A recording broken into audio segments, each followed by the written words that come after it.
Hello everyone and welcome back again in a new video. और आज की इस वीडियो में हम सभी लोग पढ़ने वाले हैं चेन रूल के बारे में। चेन रूल क्या होता है हम यहाँ पर देखेंगे इस वीडियो में। पर उससे पहले हमें जो एक क्या कहते हैं इम्पॉर्टेंट चीज़, जो भी हम क्वेश्चन करेंगे चेन रूल के ऊपर, उनके लिए कुछ चीज़ें हमारी ज़रूरत पड़ेंगी। कुछ चीज़ों के बारे में हमें पता होना चाहिए, जैसे कि हमारा डायरेक्टली प्रोपोर्शनल, इन्वर्सली प्रोपोर्शनल, ये सब चीज़ें क्या होती हैं, इनके बारे में हमको पता होना चाहिए। तो सबसे पहले हम वो इसको डिस्कस कर लेते हैं, चेन रूल में होता क्या है, फिर हम डिस्कस करेंगे क्वेश्चन को। तो सबसे पहले अगर हम बात करें फर्स्ट डायरेक्टली प्रोपोर्शनल मतलब क्या होता है। डायरेक्ट प्रोपोर्शनल या डायरेक्टली प्रोपोर्शनल, इसका मतलब सिंपली हमारा ये होता है कि कोई भी चीज़ कितने बराबर है। जैसे कि दो क्वांटिटी को हम जब भी डायरेक्टली प्रोपोर्शनल कह देंगे कि दोनों की क्वांटिटी जो है बराबर हो, दोनों की क्वांटिटी क्या हो, हमारी बराबर हो, एक दूसरे के सेम हो या सेम हो। दो क्वांटिटी के बारे में हम कंसिडर करेंगे। दो क्वांटिटी मान ली ए और बी, हम ए और बी को जब भी डायरेक्टली प्रोपोर्शनल कहेंगे जब ए और बी दोनों हमारे बराबर होंगे। ठीक है, हमारे क्या होंगे, बराबर होंगे एक सब एक्सटेंट तक। एकदम एग्जैक्टली बराबर नहीं, एग्जैक्टली बराबर होंगे तो इक्वल टू आ जाएगा। लिटिल बिट हमारे बराबर होंगे तो उसके यानी उसके ऊपर कुछ ना कुछ उसका इफेक्ट पड़ रहा होगा, उसके ऊपर कुछ ना कुछ उसका इफेक्ट पड़ रहा होगा। जैसे कि मैं आपको समझाता हूँ, A is directly proportional B.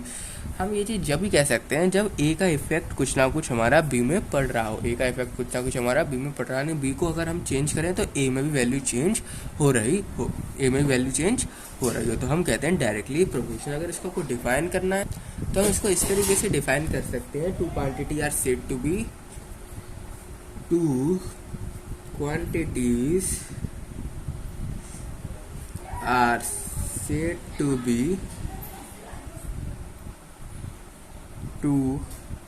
directly proportional, dv मतलब डायरेक्टली प्रोपोर्शनल लिख दिया है, if on the इंक्रीज या फिर डिक्रीज, यानी कोई भी चीज इंक्रीज या डिक्रीज हो जाए of the one the other increase or decrease to the same extent. यही चीज़ मैंने बताया, अगर ये इंक्रीज या डिक्रीज हो रही है, यानी कि अगर इसकी वैल्यू चेंज हो रही है तो दूसरे वाले की भी वैल्यू चेंज हो, इसको हम कहते हैं डायरेक्टली प्रोपोर्शनल। इसको हम क्या कहते हैं, डायरेक्टली प्रोपोर्शनल। जब एक चीज़ की वैल्यू यहाँ पर चेंज हो रही हो तो दूसरी चीज़ की भी वैल्यू यहाँ पर चेंज होनी चाहिए, इसलिए हम इसको क्या कहते हैं, डायरेक्टली प्रोपोर्शनल है। और डेफिनेशन में भी हमने यही चीज़ लिखी है, two quantity are said to be directly proportional if one और इज इंक्रीज, कोई भी एक क्वांटिटी इंक्रीज डिक्रीज हो रही है और अदर भी इंक्रीज डिक्रीज हो जाए उस क्वांटिटी को चेंज करने पे, तो हम उसको कहते हैं डायरेक्टली प्रोपोर्शनल। डायरेक्टली प्रोपोर्शनल के बाद इसका एक एग्जाम्पल के तौर पे आप समझ सकते हो, तो इसका एग्जाम्पल आप समझ सकते हैं जैसे कि कॉस्ट इज डायरेक्टली प्रोपोर्शनल। आप ना डायरेक्टली प्रोपोर्शनल का एक साइन होता है इस तरीके से, डायरेक्टली प्रोपोर्शनल, या फिर इन्वर्सली प्रोपोर्शनल लिखना है तो आपको इन्वर्सली प्रोपोर्शनल के लिए होता है 1/। अगर आपको लिखना है डायरेक्टली प्रोपोर्शनल तो इस तरीके से मैं बताता हूँ, A is directly proportional to B, ये होता है हमारा A directly proportional to B. किस तरीके से, आप दोनों को हमारा एक दोनों को कंपेयर करने का, दोनों को हम क्या कर रहे हैं, कंपेयर कर रहे हैं, इस तरीके से हम लिख सकते हैं A is directly proportional to B. तो एग्जाम्पल कहता है cost is directly proportional to the number of articles. ठीक है, यानी कि जो कॉस्ट है हमारी वो डायरेक्टली प्रोपोर्शनल है नंबर ऑफ आर्टिकल के। इसके बाद हम बात करते हैं इनडायरेक्ट प्रोपोर्शनल की, या इनडायरेक्टली प्रोपोर्शनल, या फिर इसको आप कह सकते हो inversely proportional. In direct proportional, या फिर आप इसको कह सकते हो इन्वर्सली प्रोपोर्शनल भी, इसको आप कह सकते हो। इन्वर्सली प्रोपोर्शनल कहेंगे A is inversely proportional to B, मतलब इस तरीके से आप इसको एक्सप्रेस कर रहे हो, इस तरीके से आप इसको क्या कर रहे हो, एक्सप्रेस कर रहे हो। 1/, में आ जाती है क्वांटिटी, और दोनों ही क्वांटिटी एक दूसरे से डिपेंडेंट होती हैं। दोनों क्वांटिटी हमारी क्या होती है, एक दूसरे पे डिपेंडेंट होती हैं। प्रोपोर्शनल मतलब हमारा सिंपल यही हो गया, दो क्वांटिटी एक दूसरे पे डिपेंडेंट है। डायरेक्टली मतलब सीधी डिपेंडेंट है, बी को बढ़ाओगे तो ए भी बढ़ेगा, बी को घटाओगे ए भी घटेगा। और इसमें इन्वर्सली में क्या होता है, बी को बढ़ाओगे तो ए घटेगा, और बी को कम करते जाओगे तो ए हमारा इंक्रीज होता जाएगा। अगर मैं बी को क्या कर दूं, बढ़ाता जाऊं तो हमारा ए क्या होगा, कम होता जाएगा, लेस होता जाएगा। और अगर मैं बी को क्या करूं, कम करता जा रहा हूं तो हमारा ए क्या होगा, मोर होगा। क्योंकि 1 में जितना कम करोगे डिनोमिनेटर तो उतनी ज़्यादा वैल्यू आएगी, जितना बढ़ाओगे तो उतनी कम वैल्यू आएगी। तो इसको हम कहते हैं इनडायरेक्टली प्रोपोर्शनल। डिफाइन करना हो तो सिंपली आप कर सकते हो, two quantity are said to be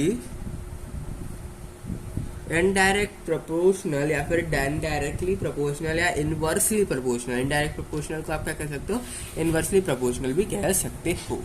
inversely IP मतलब यहाँ पर सिंपली क्या हो गया, इनवर्सली प्रोपोर्शनल या indirectly proportional if on the increase of the one the other decrease to the same extent। वो चीज मैंने आपको बताई, एक चीज बढ़ाओगे तो दूसरी चीज कम होगी, दूसरी चीज अगर कम कर रहे हो तो एक चीज हमारी बढ़ेगी, यानी वाइस एंड वर्सा। एक आप बढ़ा दो तो दूसरी चीज हमारी कम, अगर ए को बढ़ाओगे तो बी कम होगा, बी को बढ़ाओगे तो ए कम होगा। सिंपली ये बात है इनडायरेक्टली प्रोपोर्शनल की। एग्जांपल के तौर पे आप ये लिख सकते हो, the time taken by car. Example के तौर पर बता रहा हूँ, अगर कोई कार हमारी टाइम टेकन कर रही है एक सर्टेन डिस्टेंस के लिए, एक टाइम ले रही है, वो हमारा इनवर्सली प्रोपोर्शनल हो जाएगा स्पीड के। सिंपल बात, वो हमारा किसके इनवर्सली प्रोपोर्शनल हो जाएगा, स्पीड। मैं आपको एग्जांपल लिखता हूँ, the time taken by car, time taken by car in covering a certain distance is inversely proportional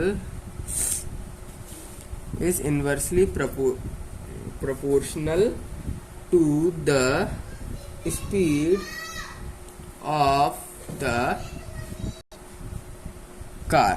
मतलब कि आपका जो टाइम लग रहा है किसी भी सर्टेन डिस्टेंस को कवर करने के लिए, वो इन्वर्सली प्रोपोर्शनल हो जाता है हमारे स्पीड। यानी स्पीड बढ़ाओगे तो टाइम कम लगेगा, इस तरीके समझ लो। स्पीड हमारी inversely proportional to time. Time अगर आप स्पीड बढ़ा रहे हो, स्पीड को आप इंक्रीज कर रहे हो, तो हमारा टाइम क्या होगा, डिक्रीज होगा। और टाइम को आप इंक्रीज कर रहे हो तो हमारी स्पीड क्या होगी, डिक्रीज होगी। सिंपल बात है ना, नॉर्मली समझ लो। आप जा रहे हो कहीं रोड पे, अगर आपको दिल्ली पहुंचने में 4 घंटे लग रहे हैं, आपको सपोज कर लो दिल्ली पहुंचने में आपको 4 घंटे लग रहे हैं। अब आपने क्या किया, टाइम को बढ़ाया, स्पीड क्या हो जाएगी हमारी कम। 4 घंटे लग रहे हैं तो कम होगी। अगर आपने स्पीड को बढ़ा दी, यानी कि आपने स्पीड को क्या कर दी, बहुत ज़्यादा इंक्रीज कर दी, 100 किलोमीटर पर आते हो, तो टाइम आपका 4 घंटे से कितना होगा, 2 घंटे। तो ये क्या होगा, अगर एक चीज को इंक्रीज कर रहे हो तो दूसरी डिक्रीज हो जाएगी, अगर दूसरी चीज को इंक्रीज कर रहे हो तो फर्स्ट वाली चीज हमारी डिक्रीज हो जाएगी। सिंपली ये बात है इन्वर्सली प्रोपोर्शनल। तो चेन रूल का ये फॉर्मूला होता है, बस ये चीज आपको यहाँ पर याद रखनी है, 2 ही चीज। इस वीडियो में इतना ही, मिलता है आप सभी लोगों से नेक्स्ट वीडियो में। नेक्स्ट वीडियो में हम करेंगे इसके क्वेश्चंस।